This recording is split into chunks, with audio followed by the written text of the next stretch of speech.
things just took a major turn as KD's ultimate trade destination preference has been announced, and this has got the KD trade buzz going insane. So in this video, we're going to break down that new report and what GM Rafael Stone's chances are in landing the NBA superstar. Hello, everybody. Welcome to Rockets Digest. I am your host, Donovan Ricondo, and we appreciate the love and support we have been getting. We are close to that 1,900 subscriber mark. We're trying to hit that by the end of the day. And so if you want to stay in the loop for all your Rockets content throughout the entire offseason, this is the channel for you. So go ahead and hit that subscribe button below. Now, today, again, KD is in the news, right? KD has been on the trade block for quite some time, and there's been a lot of news dropping about KD, most specifically today about yesterday, how he was interested in going to the Knicks, and the Knicks had no interest in signing KD or trading for him in any matter. So that leaves us to the teams that he's narrowed it down to, right? That's the Miami Heat, that's the Houston Rockets, and that's the San Antonio Spurs. But this new report that has just dropped highlights the team that he would like to go the most, the team he is most interested in going to play for next season. And that team, according to Sam Amick and John, excuse me if I pronounce this wrong, Krasinski from The Athletic, say that the Phoenix Suns star prefers to be traded to the San Antonio Spurs over other interested teams such as the Minnesota Timberwolves, Miami Heat, and Houston Rockets. So we have our favorite, right? We have the team that he is most interested in, and it makes sense, right? The Spurs do have a young cast that can surround him. They have Victor Wembanyama. They have that second overall pick, which will probably be traded if they do acquire KD, but also Rookie of the Year Steph Castle. So I see the interest from KD's standpoint. But now let's go back to the rest of this article here. While Durant's preferred landing spot is San Antonio, the Spurs don't have as much enthusiasm for him as they've, quote, been conservative in their pursuit, end quote, of the 36-year-old Amick and Krasinski noted. And that makes sense. That makes sense in terms of from front office perspective. I mean, kind of similar to our situation, the Spurs are pretty much in the same boat. They have a lot of young stars that they hope to keep, right? The Rockets, they want to keep Amen Thompson. They want to keep Alperen Şengün, preferably Jalen Green from the video I did yesterday. Ime Udoka even giving Jalen Green workouts to work on throughout this offseason. So it's a very similar situation over there in San Antonio. They're not as enthusiastic. The packages they are sending back to Phoenix are not quite matching what they are expecting, what Phoenix desires. And so that leaves the door open, right?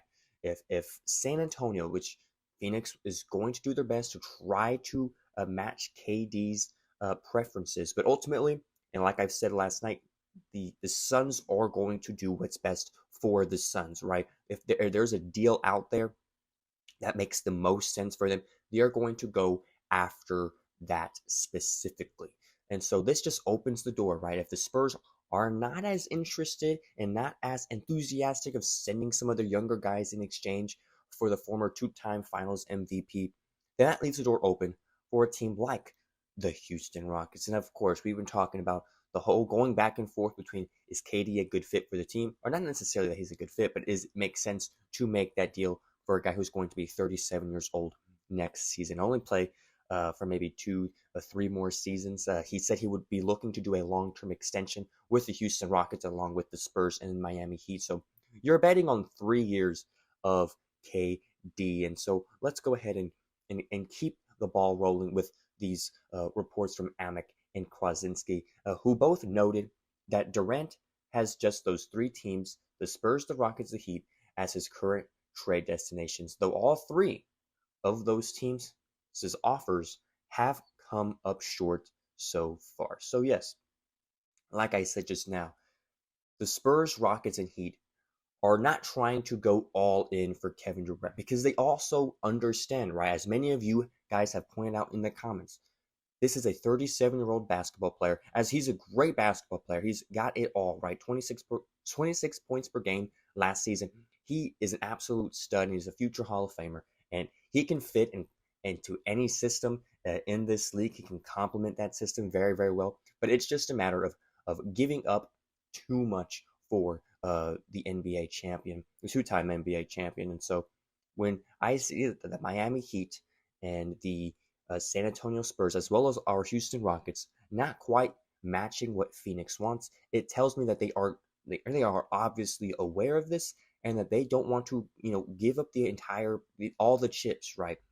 They've stressed how much they want to keep Amen Thompson. They've stressed how much they want to keep the continuity of this team, and so guys like Cam Whitmore, Reed Shepherd, who were thought to be on the trading block, might not be leaving anytime soon, considering them not wanting to give up too much for Kevin Durant. Because if you were to trade some of those guys, you would most certainly have to trade a guy like Jalen Green, who I've talked about last night, saying that the Phoenix were, looking around the NBA and determining, okay, is there a team that if we acquire Jalen Green that we can trade to and get some more picks, players for the Phoenix Suns, for us, the Phoenix Suns, next season. And so that is one of the possibilities that is floating around right now regarding this KD trade. And so I want to continue here with this article here. The 15-time All-Star reportedly has no desire to play for the Timberwolves,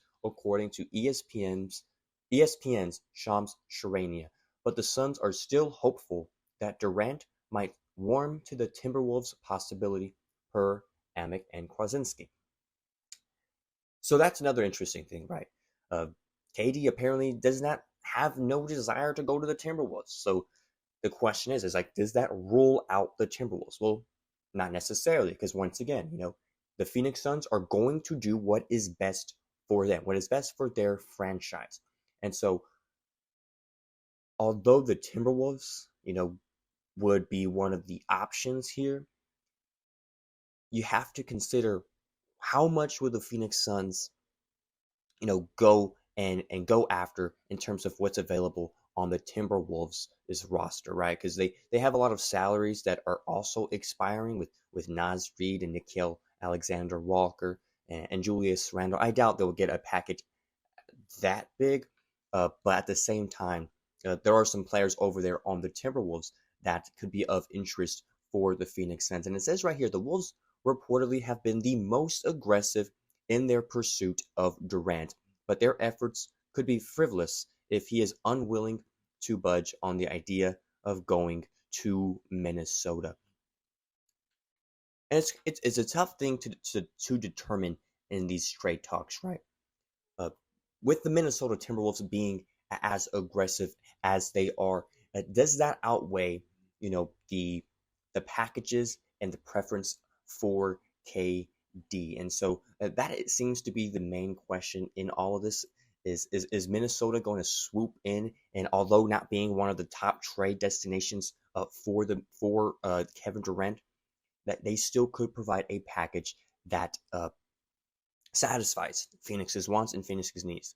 But to circle back to the main story, right? The San Antonio Spurs are the preferred trade destination. The ultimate, if you had to pick one of the three, the Heat, the Rockets, and the Spurs, it seems that the San Antonio Spurs, according to Sam Amick and Krasinski, that is the place that he wants to go the most, right? For what reasons? You can talk about things like state income tax or no state taxes. You can talk about the potential of playing next to Victor Wembanyama, two Slim Reapers on the same team. But at the same time, Houston Rockets have a lot of advantages as well in terms of what we can provide KD, as I've explained before, right? We have a head coach that Kevin Durant would want to play for in Ime Udoka.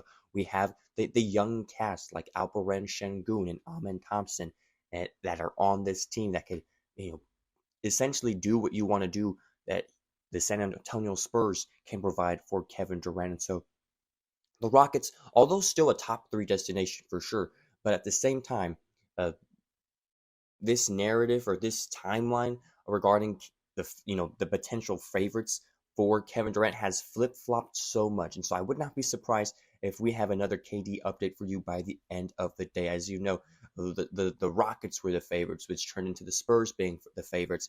And then there was a report saying that the San Antonio Spurs were pretty much out of contention. And now here they are again, back in contention with KD saying, hey, this is the team that I want to go to the most. If we can make a deal happen, by all means, right? If you're the Spurs, you kind of look at that and say, okay, if he really wants to be here, why not?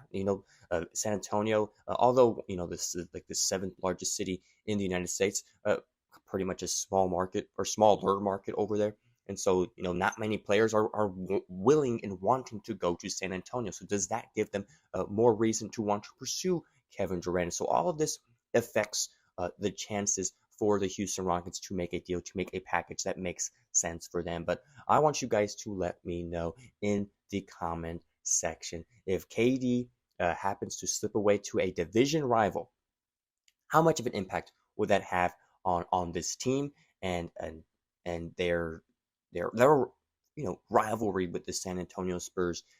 Let me know in the comments how that affects our team and what you think about KD going to the San Antonio Spurs if that does happen. So this has been another episode of Rockets Digest. Thank you so much for tuning in. We appreciate you. I have been Donovan Ricondo. Adios.